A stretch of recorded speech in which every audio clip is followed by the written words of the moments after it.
Hello and welcome to episode number 311. This is the Project Management Podcast at pm-podcast.com, and I'm Cornelius Fichtner. Thank you for stopping by. Did you know that the Project Management Podcast here started out as and still is a precious hobby of mine? And that I then took what I learned about podcasting from this very show here and created a video podcast that helps you prepare for the PMP exam?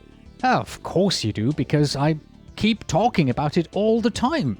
And so today we are going to do a bit of a crossover between those two podcasts with this interview here that features Jonathan Hebert. Jonathan is not only a PMP exam student of mine who successfully passed the exam, but he is also the senior project manager of updating my PMP exam prep podcast to the most recent version. And in this Lessons Learned interview, you are going to hear him talk about his journey to becoming PMP certified from start to finish. And so, let's start the journey. Enjoy the interview. The Project Management Podcast's feature interview. Today with Jonathan Hebert, Senior Project Manager and PMP.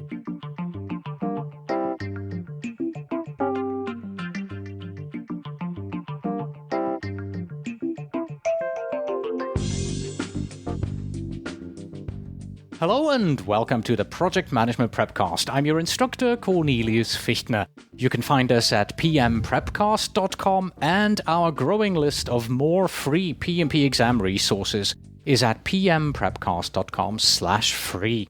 Right now, we have another Lessons Learned interview for you, allowing you to learn from someone else's PMP exam experience, and that someone else is Jonathan Hebert, who's sitting here with me. Hello, Jonathan. Hey, Cornelius. How you doing? All right.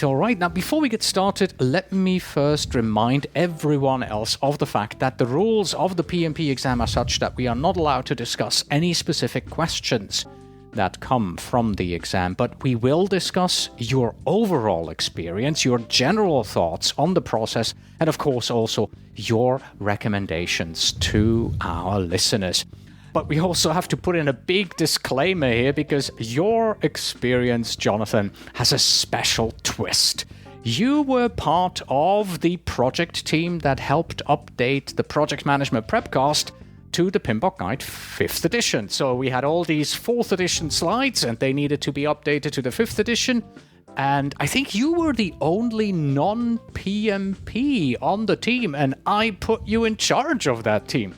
How was that for you as an exam prep? Yeah, I was questioning your sanity there. It was an excellent exam prep. A little intimidating at first, but I had confidence in my abilities to lead the team, and they had a wealth of knowledge. And also, I learned many things from the team. Right. Yeah, it was a very good experience. And you pretty much had access to all the materials before and after, and you went through the whole review process. And yes, I was in the driver's seat. I have no excuses. I had an inside look for sure. It was definitely a different experience. So, congratulations. Well, thank you very much. Passing your PMP exam. When exactly did you pass? I passed just about a week and a half ago, Thursday, November 14th. Yeah, I can still see that glow of success in your eyes there, right? First things first, if you had to do this all over again, what would you do differently? I've given that a little thought, and I would probably have taken the test when I worked for Pfizer a number of years ago, I think about 8 years ago. I'd spent 5 years working in project management, and we actually had some in-house PMI training that one of the other project managers brought in, and several of the project managers took the PMP after that. I regret not following in their footsteps, and also I had another opportunity when I was working at Advanced Medical Optics. So, you know, the first point is I think I would have taken it earlier if I had it to do over again in my career. Secondly, I think I would have mapped out a more definitive plan and adhered to that plan, and in the end, not set such an aggressive deadline.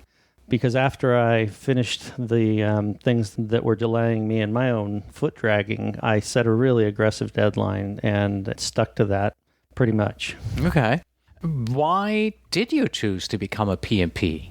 I chose to become a PMP for a couple of reasons. One, because in this day and age, it's moved from a nice to have to almost a requirement in most of the better PMP or project management positions that are open.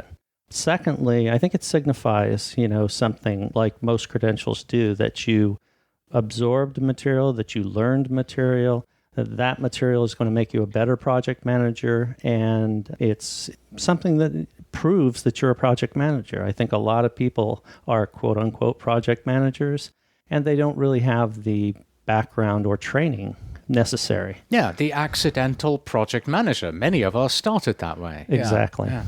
So you said you had an aggressive schedule towards the end. Let's go to the very beginning. From the first day when you said, okay, I'm going to do this, until last Thursday, how long did that actually take you? I got to be honest, it took a couple of years. Oh my, why did it take you so long? Was it just because you didn't have a firm plan? Yeah, I think I didn't make that firm commitment to my target date initially, and I let life incidents, get in the way. And, if I'm truthful, I could have been studying during those, but sometimes I like to finish something and then have a big chunk of time to devote to the next thing that I'm doing, my next goal. So there was a little lack of discipline and commitment, and I also had concerns about qualifying for the exam and being audited. I think I let that delay me a bit. Okay. So if you could have taken it years ago, that means you already qualified years ago. So you had no issues regarding the hours, the training, and all the other prerequisites that you need. Actually, it was a bit close because I had a period of about 3 years that I didn't practice project management per se. So there was a 3-year gap. And then I started as a project manager again. So had I done this earlier, I would have had, more than enough time and more than enough experience. But it was a little bit close at the end. And actually the work that I did here at OSP on working toward the project, updating the Prepcast, made the difference. Oh, okay. Good. I'm glad it could help. Then let's take a look at the forms that you needed to fill in. How long did it take you to fill in the forms? It seemed like a sheer, unsurmountable administrative effort when I had to do it. Yeah. Well, it didn't take 2 years, that's for sure. But I would say I did it over about a 3-week period. I started initially and then kind of set that aside as I gathered information. And if I had to approximate, I would say the overall application process took about 40 hours. Is that research and input or just inputting the information? Research and input. And there is a little lessons learned. If anyone is considering doing this, and especially if they're gathering their experience, document your experience. If I had it to do over again, I would have an Excel spreadsheet with every project I worked on, what my capacity was in that project, and everything all set up from the beginning. Because resurrecting 5-8 years of experience is not something you do in a short period of time. Right. My recommendation here to the listeners is go get yourself the PDF application form. If you are just starting out with the process, the PMP exam, they offer a PDF application form. And look through that. Take a look at what it all is that you're required to fill in. And then start gathering the documentation. There's only one caveat with this. The PDF application form and the actual online application, they are always out of sync. So my recommendation is, go for the PDF first, gather all the data, then go online and put it in. And do not be surprised if the fields they want you to fill in the online form are different than what you see in the PDF document. It's a never-ending race. One side changes and they forget to update the other side. So that's just the way it is. Did you have any particular issues with the process of filling in the application? No, I didn't have any issues with the application process itself. I would have preferred to, when it came down to describing your role and each of the projects, I would have preferred to not had the constraint of so few characters in the project. It's like, what, 200 characters or something like that? I think 200 words? yeah, I think it's really, 200. yeah, you have to be really 200 concise. words. It's like Twitter. Yes, and I found that hard to put my experience with the project, what was accomplished, what my role was. It was a challenge for me, and most people that know me know that I have a hard time being brief with the things that I write anyway. But as an ex-scientist, I tend to put in enough information so that not a lot of questions need to be asked. Yeah. But my tip here for listeners is, no matter whether it's easy or difficult for you to really shorten your information to 200 characters, use PMBOK guide terminology. So yeah, if it is in your company, if they call it the project initiation document, the PMBOK guide calls it a charter, right? So make sure that you use the terminology from the PMBOK guide, no matter what it is called on your project. It's easier for the person reviewing it at the other end. I totally agree, and I think it shows them this person obviously has gone through the PMBOK guide. This person is using the language, and I would agree with you completely. Yeah. Did you get audited at all? I didn't get audited. Again, I had a little bit of a concern, and the concern wasn't from putting down information that wasn't truthful. Of course, I completed the application with all the information I knew, and I knew it to be true. It was that there was a gap, again, in my employment, and I had to go back as far as 8 years, and some people have moved on in the company, and, Right. and actually the company I worked for, where a lot of my experience came, was acquired by another company. There was a lot of personnel change, so I thought, geez, if I get audited, how am I going to find this person, and this person? And beforehand, I actually contacted as many of the people that I could find as possible and let them know there was a possibility that they would be contacted. I got that from lessons learned, also through working with other PMPs. This is what you do. You make everything set in the beginning, make it easy. So, I was a little concerned with the audit, not overly concerned. I just didn't want any more delays, really. All right. I already had enough of my self-imposed delays. Yeah. And once the application was out and you got approved, how did you schedule your exam? Actually, when I saw that my application was approved, of course, that was a great day in its own. A big, wiping of the forehead. No audit. Yeah, no audit. But I scheduled it through Prometric's website. Did you schedule it immediately to put a bit of a pressure and a deadline on yourself, or did you wait? Absolutely. Ah, okay. Yeah. And that's when you set your aggressive deadline? Yes. I needed to do that. It was time, and it was very funny. Actually, one of the PMPs that I was working with on that project and other projects for OSP joked that her young son would get his PMP before I did. So I thought, and I think he's 5. So I thought, okay, it's been long enough.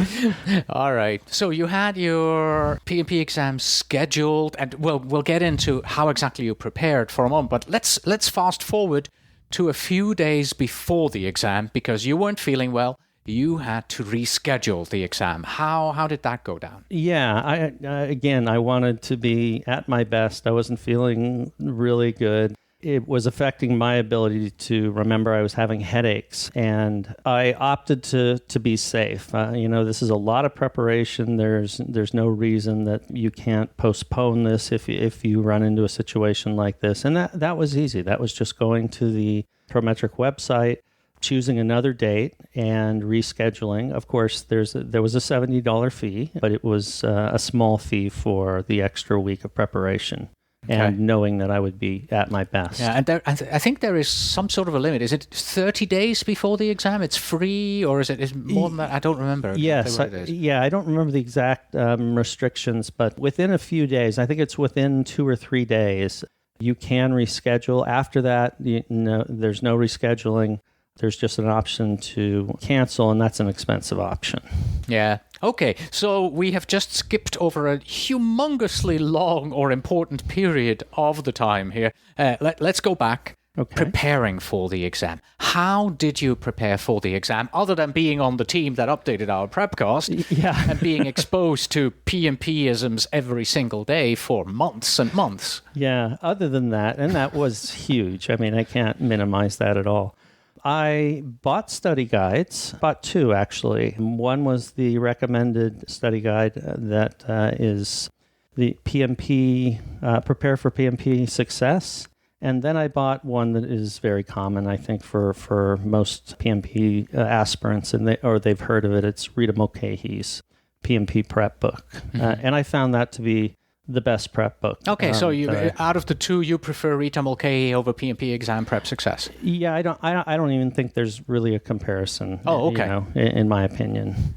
It puts all of the concepts into practice. The questions are excellent. They are difficult questions at the end of every chapter. But it also has a lot of very good tips, just general tips as a project manager. I think it's a great reference.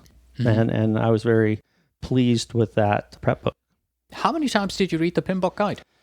Probably twice, and then I referenced it over and over. If I had a question, I would reference a different section. But from front to back, I would say over the course of the time that I was really preparing, a couple of times. Yeah. Now, what the listeners can't see is the fact you're kind of opening the book with your hands. So that means you had the physical PMBOK guide. You didn't just have a PDF copy. That's right. I had both. Sometimes it's very nice to have the PDF copy, obviously, if you're searching for something. Search, yeah. Quick to find your information. But the physical book is great as well because I took notes and highlighted things along the way. Yeah, so I think it's best to have both. Are you a PMI member? I am a PMI member. So you got the free PDF download. I did. Right? As a matter of fact, I just today downloaded another copy of the PMBOK guide, the free PMBOK guide, because I needed to make sure I had the latest and greatest downloaded here. And yes, that means you also got a discount on the application fee because you're a PMI member. Right? I did. Yes. Yeah. It really makes no sense not to be a PMI member. You save more than what the application cost for becoming a member is. And there are many benefits, as I think we'll talk about later. You have access to certain materials that help you prepare. All right. Talking about materials that help you prepare, study guides. Did you use any other study guides? Rita Mulcahy and Exam Prep Success, that's more of just a general book guide, more of a coaching type approach? Yes, I did.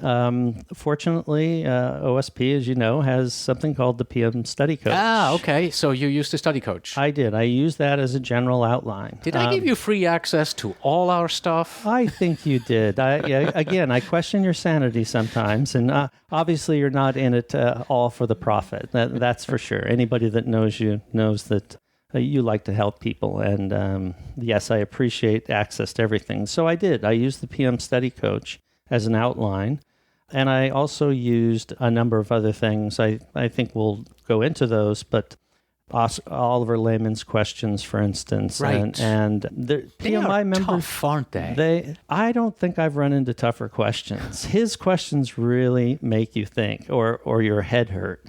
And I think they're great prep. Don't feel bad if you take the questions and get, 70% or something. That's really good. I would be surprised if I got 70% on those. I mean, I teach this all the time, but, I don't have all the details at the forefront because I'm not studying. So I expect if I take the Oliver Lehmann questions, I would probably barely get 50% right. Well, I feel pretty good. Yeah. Yeah, I was in the low 70s, but there were some questions that I just thought, where did this come from? But, they really make you think. Yeah. And it also prepares you for those times when you are on the real PMP exam and you come across a question where you go, I have not even heard of that term before. Now what, right? Exactly, yeah. I think when that happened, and that happened rarely in my exam, I was calm, and I was able to just approach the question and say, okay, what do I think that they're asking? And then using test-taking strategies, figure out what would be the most optimum or best answer. I also used, PMI members have access to e-reading material. Yes. And one of the things that I recommend strongly is the PMP exam prep questions and answers and explanations by Christopher Scordo. And all PMI members have access to that. You can find that in their library. The eReads library. Yes. And they're great questions, very good explanations. He has both like a quiz type set of questions and also a more full exam. Mm-hmm. Did you participate in any live PMP classes or study groups? I didn't participate in any live study groups. I've done that in the past with other courses, but sometimes it really all depends on the makeup of that group. Mm-hmm. You can waste time. Other people find that it's excellent, that they need that additional discussion.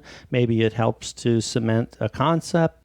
I didn't avail myself of that, and partially because of the aggressive deadline at the end. I thought I had a good plan at the end and approach, and I didn't use a online forum or a study group. Mm-hmm. I did look at a lot of lessons learned, though. Yeah. When you say aggressive deadline, how much time did you actually give yourself?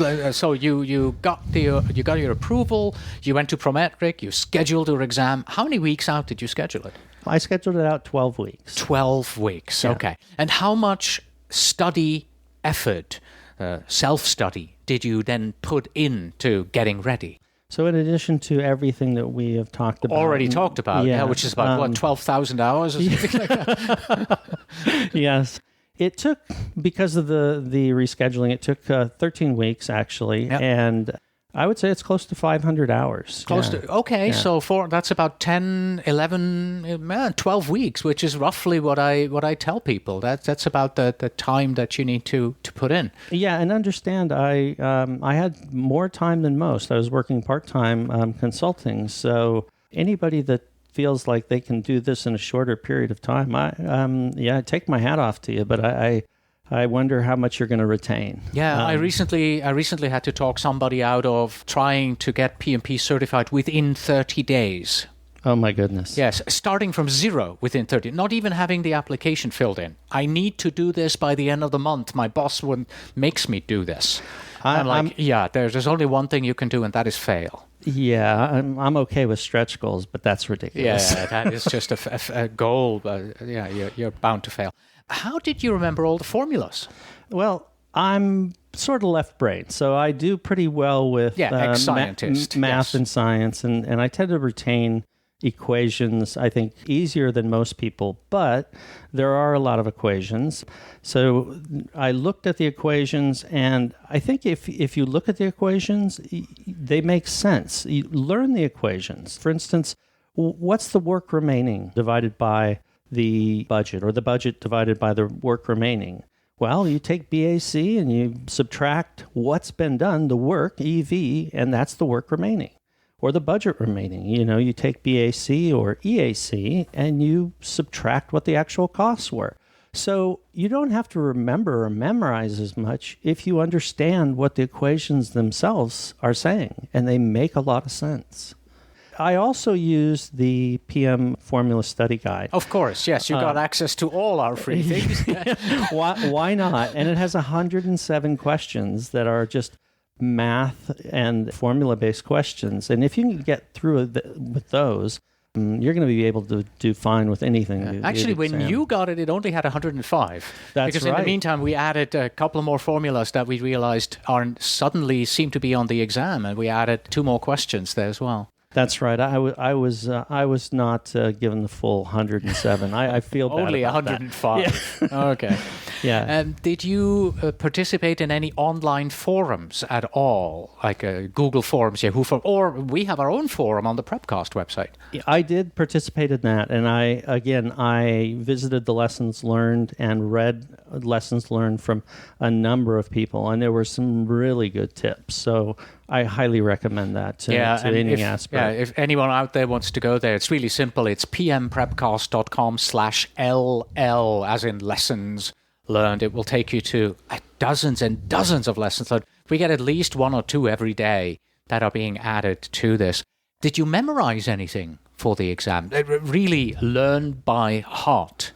Yes, I memorized the ITTOs that were not obvious. So Okay, most you of have the to explain that. yeah, Yeah. most of the ITTOs, you can look at them, and if asked a question, what do you need to be able to use this tool and technique? What are you doing? And you can look at, you can go backwards and find, okay, I need this document, this document, this document. Occasionally, there's a input or an output that didn't make sense to me. It wasn't obvious to me. So those are the ones that I wanted to capture. And for each of the processes, those are the ones that I focused in on, wrote index cards for, and memorized. Okay. And of course, the more important question, was it helpful during the exam? Yes, it was. It was, okay, good. Yeah, there were 2 questions that asked about an input or output that had I not memorized those, I wouldn't have been able to think my way through it. Okay. Yeah. So in other words, it helped you to understand what the ITTO, the input tool technique or output, is doing in a certain process. If you understood the concept behind it, fine, you got it. If it was sort of one of those outlier things, you memorized it and committed it to memory so that you wouldn't forget. That's a great synopsis of my approach to All right. ITTOs. Perfect. Yes. All right. Very well. Okay, so much for preparation for the exam. Let's move on to the actual exam day. Where did you take your PMP exam? I took my PMP exam in Rancho Cucamonga, which is about a half hour away from my home. Here in California, Yes, in California, at a Prometric site. Okay, so describe the Prometric Test Center for us. What's it like? So it was a small suite in a set of office suites. There was a receptionist at the front desk. She asked me what I was there for. They take your name. There's a set of lockers. They have you, empty everything in your pockets. Yeah. Basically, you're walking in there with Speedos and flip-flops, right? Everything else Exactly. prohibited, yes. Exactly. It was very professional. It was clean. There was nothing that I didn't anticipate. And, I go back to saying, read the PMP handbook. I mean, that should be the first thing you read.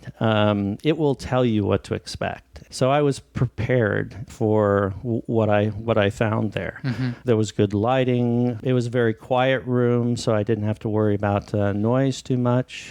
How many people were in the room with you taking exams? There were about 15 or 20. Okay, and they're taking different exams, right? It's not just the PMP exam. That's right. So constant coming and going, people getting up, coming, walking in, sitting down, leaving. Yes, yeah. I didn't really get distracted by that too much. In fact, I was fortunately given a one of the little cubbies or the slots toward the end. Oh, that's and nice. off in a corner. So I didn't get distracted too much by people coming and going. I actually have a new tip in that regard for our listeners.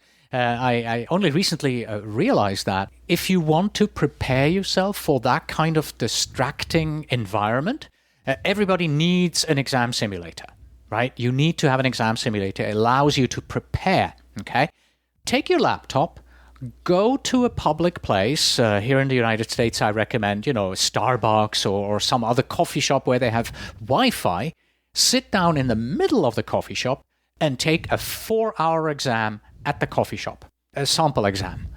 If you get through that, wow, you have prepared yourself. There's constant noise behind you. You that will teach you to tune things out. Yeah, right. Yeah, It's an extreme approach. I think so. I think I'd be over caffeinated. I'd have to take breaks. And what do you get in a coffee shop other than coffee? Yeah. I did take a set of earplugs with me, although they provided that. Again, the center was very professional, very well run. It was ready for PMP aspirants or whatever test you were taking to provide what you needed. Scratch paper, pencils, etc. But I did take a pair of earplugs, and I also... Those foam things, right? Yeah, I also took a pair of earbuds, and I thought about using those. But earbuds? Like the headphones with cables attached to it? Right, but not connected to anything, but that's not allowed. That little wire could be an antenna. Wow. Yeah, don't bring your earbuds in. You'll be asked to leave them behind. That's interesting because I just recently got hearing aids. I wonder what the rule is on those. That is interesting. That is interesting. Yeah. I'm going to have to look that up. Cameras. Are there cameras in the testing center? Numerous cameras. Numerous, okay. Yes, they're eyes in the sky everywhere. Big Brother is indeed watching you. Yeah. When we prepared for this interview, you said, oh, and one thing that I did during the exam is I took one of your tips to heart, and that is the one when it comes to very, very long questions. Answering those, what did you do? Yes. It was something I saw. It wasn't not only your tip, but I saw it in lessons learned. With longer questions, read the last two sentences. Oftentimes, what all the information you need is in those last two sentences. And the other information is either there for background, it could be there to distract you, but read those last two sentences. That will speed up the exam quite a bit. And I found not in every case, but more than 50% of the time, at least, probably 70% of the time, the question being asked, the real, guts of the question are right there in the last two sentences. Okay. As well as sometimes it's read the answers first. Read those potential answers and then read the question, because oftentimes if you do that, you're going to see or remember the answer to the question right there as you're reading the question. So there's a lot of nice tips that you get from lessons learned. Mm-hmm. And in fact, getting access to Christopher Scordo's book, that was a lessons learned tip. I would have never known that. So it really pays to learn from others. Right. Let me take you back out again. We've already walked into the room, but let's go back. What type of identification did you bring? I brought my California driver's license, and just in case, something happened, I also brought my passport. You didn't need it? No, I didn't need it. Your driver's license will suffice, but I was taking no chances.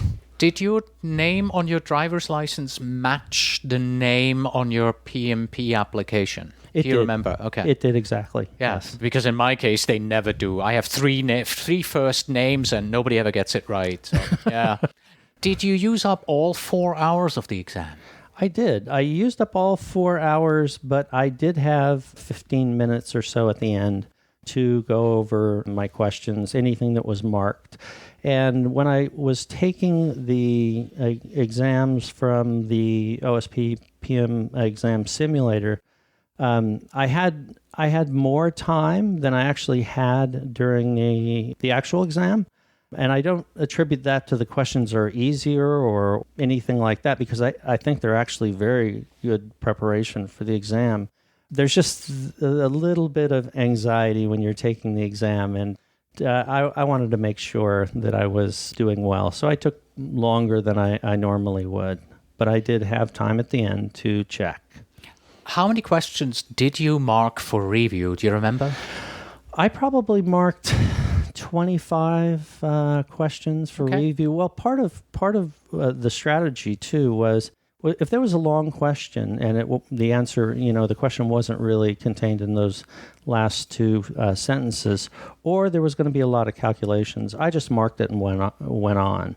And the reason for that was I knew I would have time at the end, and you're in this mode of, okay, I can do all these calculations. You're in math mode at the end, I guess, or you're in a different mindset where you know you're going to have to read a lot. And I think it's best to use a strategy, whether you use that one or another, but to use a strategy like that. So probably 25 to 30 questions that I marked. Some I did not mark and that I didn't complete. And there's two buttons at the bottom. One says, show me all the incompletes, show me all the marked. And I use those to go through and pull the questions out that I had not completed, and also the ones that I had marked. Because sometimes you answer the question but mark it anyway. Yeah, because you're not sure about the answer. Is it really C or should it be B? Right? Exactly. Yeah, my strategy was earned value was something completely new for me. So I marked all the earned value calculation questions and moved on and I did them sort of in a block together at one point. All right, so here is the one question that I have for you. This is about the most specific that we can get when it comes to what's on the exam. My question for you, was there anything during the exam that surprised you or was unexpected, without getting into too many details here? There were 2 or 3 questions that they weren't different from exam prep questions that I'd seen, but they didn't seem to have enough information for me to make a good choice of the answers presented. And that was really unsettling. Ambiguity then?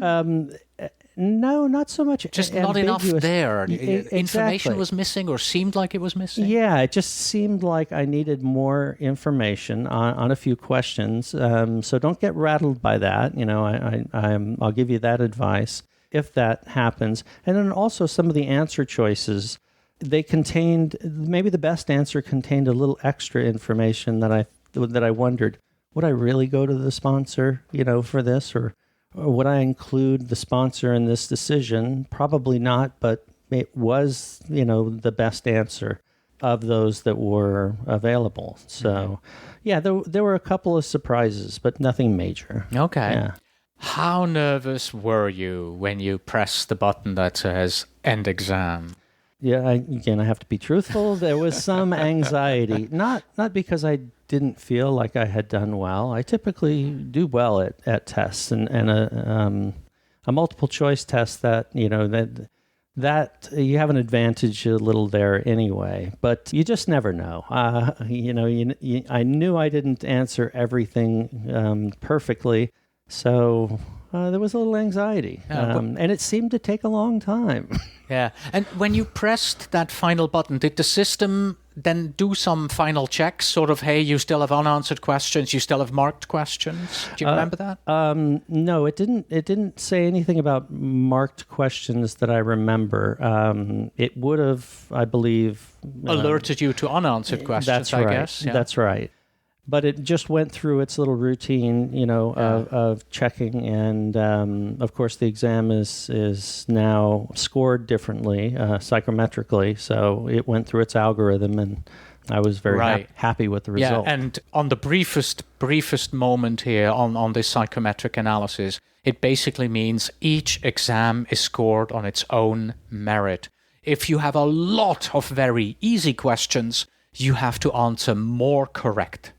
If you have a lot of very, very difficult questions, you have to have fewer of them answered correctly because, well, it's a much more difficult exam that you have just taken. And also, even though we're saying the system checks whether you have unanswered questions, make that check yourself. So do click on the button that says, show me my unanswered questions, show me the marked questions before you click the final button, just in case they're changing the algorithm at some point in the future. So it is up to you, the listener, to you, the exam taker, to make sure that you have answered all questions without fail, because not answering a question means it's wrong. Yeah, there is no penalty for answering That's correct. For selecting the wrong letter, but not answering it means it's wrong. Yes. Yeah. I would say there were 5 to 7 questions where I had to guess. Okay. At least you have a 25% chance of getting them right. Exactly. Right? Yeah. It just doesn't make any sense, of course. And that's the way to do it is they have the buttons there. Use the buttons. Use the functionality of the test. Yeah. You said it took a long time. So you click the end exam button and it says, are you sure you want to exam? Yes. End the exam? Yes. And then? It probably took 30 seconds. It seemed like that forever. Is an eternity when you're sitting there waiting. Yeah. It's especially, since I had taken a while to achieve the goal and also to prepare myself. And I'm an over-preparer. But yeah, it just seemed like, time was ticking on forever. But I think if somebody was there next to me, they would have said, well, that only took about 30 seconds. All right. So... congratulations shows up on the screen still, right? Yes. Yeah, perfect. And then you got up, went outside, and what did they do to check you out? So when you go in, of course, they have you pull your pockets all out, and they have them. It's almost like going through the airport, actually. They have the magnetic wand. Really? Yes. They wand you. They wand you? Yes. Oh, wow. Yes. So beep, beep, beep. Exactly. You've got something else in your pocket here. Wow. They're not taking any chances.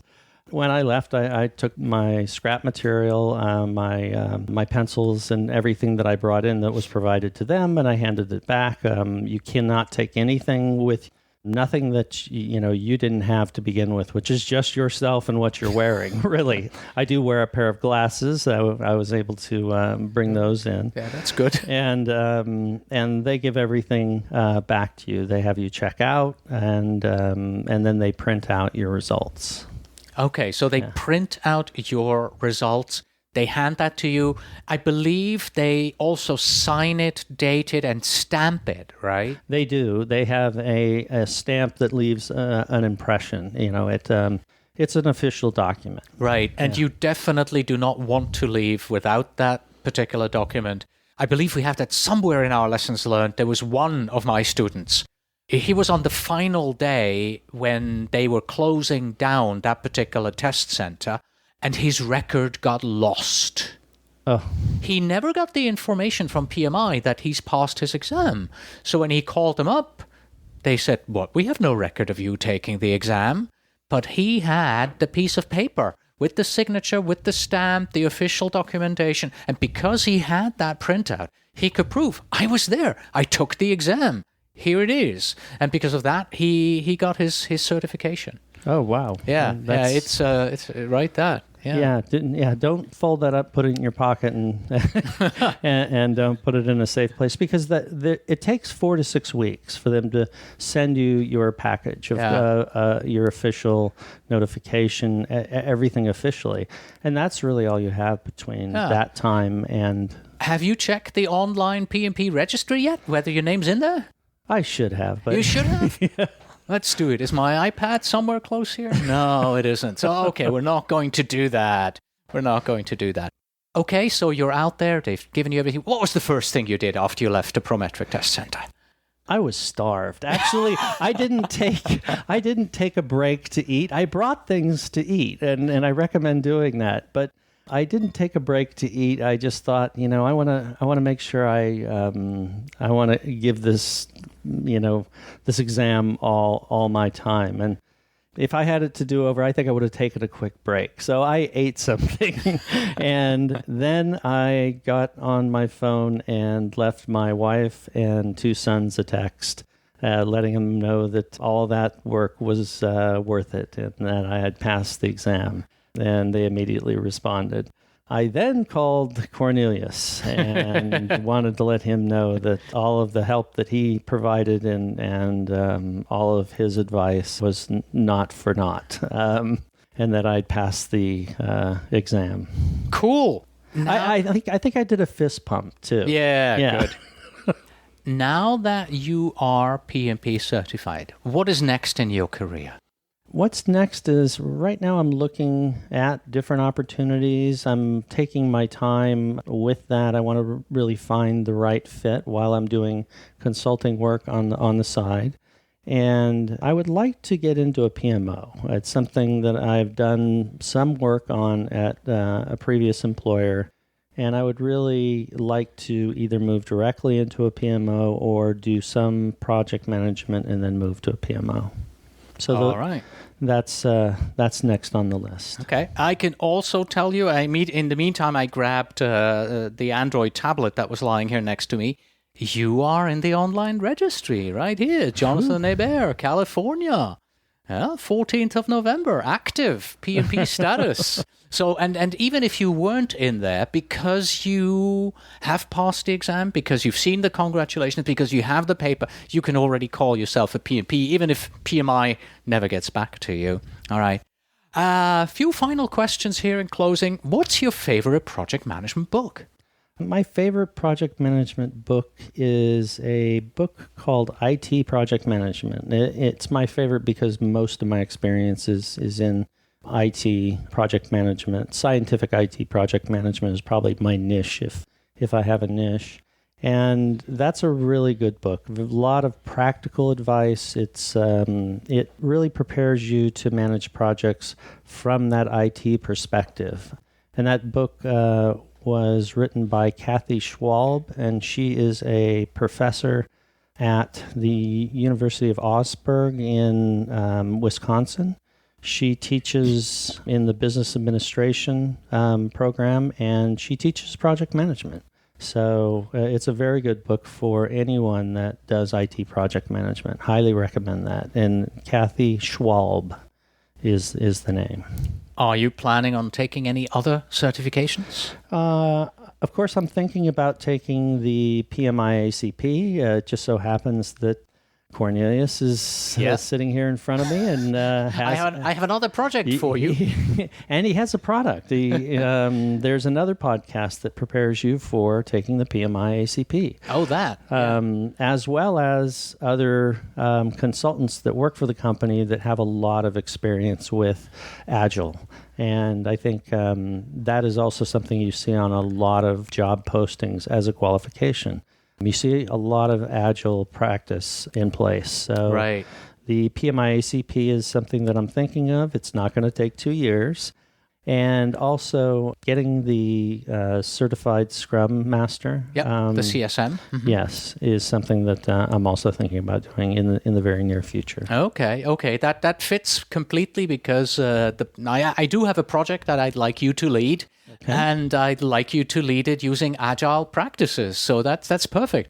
So you can get access to the Agile Prepcast and prepare yourself for that. That'll also give you 37 PDUs because now you have to earn 60 PDUs every 3 years. How are you going to earn the other 23? So you've got 37 from the Agile Prep, or will have. Where do you get the other 23 from? I think you're going to help me identify where the best places are. I haven't mapped that out completely just yet, but I got a feeling you have some very good advice. Right. My best advice here is pm-podcast.com/PDU. So pm-podcast.com/PDU. That's for 30 free PDUs. But if you are only preparing for the PMP exam, don't go there until you have passed your PMP exam.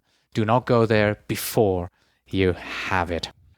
Okay, so before we go, a couple of tips questions here for you. What is the first thing that somebody should read as they are preparing for the PMP exam?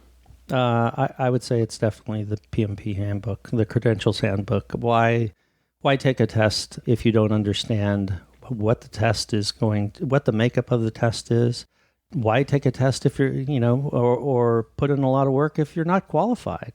I think you have to read that first and foremost. Yeah, it's like going out on a sports field without knowing the rules of the game and saying, I'll figure it out on the way. Good analogy. Yeah. It's right there at PMI. It's a PDF. You download it. Trust me, you'll read it a few times. Yep. Okay. What are your final tips for our listeners? My final tips, I guess, would be learn the material. Take your time and learn the material. It will improve your project management skills. Don't just think that you're going to memorize it or cram and pass the test. It might be possible. I'm sure people have done it before, but I think you walk away with less than you should have. I think that PMP means something, and it's certainly going to improve my skill. Other tips would be look at the lessons learned. I know this is a lessons learned interview. I hope you learned from this, but look at the forums. I learned a lot. The access to information that I didn't know I had access to. For instance, that book by Christopher Scordo. A lot of tips, test-taking tips I learned from the lessons learned. I really think that you should do that. What worked for me as well, and I didn't mention this, is I created a little notebook as I was studying. And what I did is I took notes as I was going through all of the material. And I think just taking notes, the action of writing, helps to imprint that in your memory. And I think there's lots of studies that would support that. So I took notes, and then I also, in that notebook, I took photocopies from the books that I bought. You're allowed to take photocopies. And photocopies of pages that had particular information that I knew would be on the exam, or had a graphic, for instance, that, really communicated the concept. For instance, in cost, there's a breakdown in the PMBOK guide of the budget and what the budget has in it, what isn't in the budget. There's a nice little graphic, tells you right away. So I created a notebook for myself as I was studying, and I used that in the end to go over that. So, all right. Jonathan, thank you very much for your time today. Well, thank you, Cornelius, again, for everything. Helped a lot. And that was our interview with Jonathan Hebert and his lessons learned of becoming PMP certified. If you too are a project manager and you want to become PMP certified, then the easiest way to do so is with our sister podcast, the Project Management Prepcast, and study for the exam by watching the in-depth exam prep video training from pmprepcast.com. And that's it. Thank you very much for listening. As always, you can find us on the web at pm-podcast.com. Please send your emails to info@pm-podcast.com. And when you write, please tell me where in the world you are writing from. And finally, we have this. What is truth today may be false tomorrow, so never confuse your plan with the truth. Until next time.